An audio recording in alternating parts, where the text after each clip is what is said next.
হে আল্লাহ, তোমার কাছে আমার আর চাওয়ার কিছুই নাই আমার স্বামী ছাড়া। বাহ, কি কপাল নিয়ে আইছি দুনিয়ায়, এত সুন্দর একটা বউ পাইছি। হে আল্লাহ, হে খোদা, আমার স্বামী যদি আমার মনের কথা না বুঝে তাহলে ওর মনটা ব্লক করে দাও। ওমা, এটা আবার কোন ধরনের কথা? হে আল্লাহ, মানুষের স্বামীরা তাদের বউদের জন্য কত সুন্দর সুন্দর গিফট নিয়ে যায়, কত সুন্দর সুন্দর সারপ্রাইজ দেয়, আর আমার স্বামী যদি এগুলো চোখে না দেখে তাহলে ওর চোখটা কোনো দরকার নাই, তুমি এগুলোর একটা ব্যবস্থা করে দাও। নাউজুবিল্লাহ। হে মাওলা, আশেপাশের যত ভাইরা আছে সবাই তাদের বউরে নিয়ে ঘুরতে যায়, আমার স্বামী যদি আমার নিয়ে ঘুরতে না যায় তাহলে তার হাত পায়ের কোনো দরকার নাই মাওলা। এই তো আমার লিগা কেরা করতে কইছে। হে আল্লাহ, আমার আর আমার স্বামীর মধ্যে ঝগড়া লাগানোর জন্য যারা পোংটামি করে তাদের সংসারে তুমি আগুন লাগায় একদম ছাড়খাড় করে দাও। হে আল্লাহ, আমি প্রায়ই আমার স্বামীর কথা অনেক কষ্ট পাই, কিন্তু আমার স্বামী নাকি জানেই না আমি তার কথায় কষ্ট পাইছি। সে যদি এগুলো বুঝতেই না পারে তাহলে সে যাতে আমার দেখতে পারে কিন্তু কথা কইতে না পারে এমন ব্যবস্থা কইরা দাও।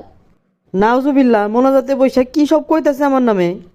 হে মাবুদ, তোমার কাছে দুই হাত তুলে চাইলে তুমি কখনো নিরাশ করো না, তুমি আমার মনের আশাগুলো পূর্ণ করো মাবুদ। হে বাবু, তোমার দরবারে আমিও হাত তুলে কইতাছি, তুমি জানো হ্যার দোয়া কিছুই কবুল করো না। তুমি দোয়া কবুল করলে মাবুত আমি একদমই শেষ। কই দেখি দেখি, তোমার মাথা একটু নিচে করো, নামাজ পড়ে আসছি তোমার জন্য দোয়া করছি তো, তোমার মাথা একটু ফু দিয়ে দে। না, আমার ওই ফুল লাগবো না, তুমি যেই দোয়া করছো আমি সব শুনছি। ও মা, তুমি রাগ করতেছো কেন? তোমার জন্য তো আমি ভালো দোয়াই করছি। আমি তো দেখতেছি এমনি চলে যাবো কমায়, তুমি যে দোয়া করছো এতক্ষণ। ও মা, আমি তো তোমার জন্য ভালো দোয়াই করলাম। তুমি কি কইছো এতক্ষণ? আমি যদি তোমার না দেখি তাহলে যেন আমার চোখেরই দরকার নাই, আমার চোখটা যেন নষ্ট হয়ে যায়। আরে আমি তো ওইটা বুঝাই নাই। আরে অন্য মানুষরা তাদের বউদের জন্য কত কিছু করে, তুমি যদি এগুলো চোখে দেখতে না পাও এটা একটা সমস্যা না? আরে এটা নষ্ট হয়ে গেছে না, এখন ভালো মতো নষ্ট না হওয়া পর্যন্ত তো আমি নতুন চোখ লাগাইতে পারতেছি না। নতুন চোখ লাগাই দিব তোমার আধুনিক মানের। তারপর তুমি আমার হার্টের ব্লক হওয়ার জন্য দোয়া করছো, আমি শুনছি। আরে তুমি যদি আমার মনের কষ্ট না বুঝো তার মানে তো তোমার হার্টে এমনি সমস্যা। হার্টটা ব্লক হয়ে গেলে একটা নতুন হার্ট লাগাই দিব তোমারে। তারপর তুমি আমার ফ্যামিলি নিয়ে অনেক কিছু কইছো, আমি শুনছি। সি সি সি, এই দুনিয়ায় আমার বাপ মার আগে কেউ যদি আমার ভালো চায় সেটা হচ্ছে তোমার ফ্যামিলি। ওনাদের সম্পর্কে আমি খারাপ বলবো? সি, আমি আল্লাহর কাছে আরো বললাম তোমার আর আমার মধ্যে যারা অশান্তি লাগানোর পায়তারা করে তাদের সংসারে যেন আল্লাহ আগুন লাগায় সারখার করে দেয়।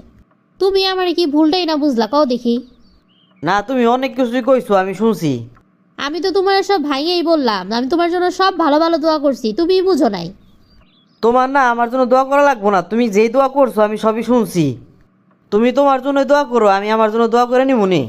ও মা, এটা তো ভালো কথাই কইছি। আমি যখন কষ্ট পাই তুমি জানোই না যে আমি কষ্ট পাইছি, কোন কথায় কষ্ট পাইছি। এর জন্য তুমি যদি কথা বলতেই না পারো তাহলে তো তোমার কোনো কিছু বলাও লাগবো না, বারবার কিছু বলে আমার বুঝাইতে হইব না। আমি বুঝি নাই, থাক এসব বললে তোমার আর আমার রাগ ভাঙার লাগবো না। আচ্ছা বাবা, হয়েছে হয়েছে, থাক থাক, তোমার আমার জন্য দোয়া করা লাগবো না, আমার দোয়া আমি করে নিমুনি। তুমি আমার স্বামী, আমি তোমার জন্য দোয়া করবই। প্রিয় বন্ধুরা, আপনারা লাইক, কমেন্ট ও শেয়ার করে আমাদের পাশে থাকুন। আপনাদের একটি লাইক ও কমেন্ট আমাদের নতুন ভিডিও বানাতে অনেক উৎসাহ যোগায়।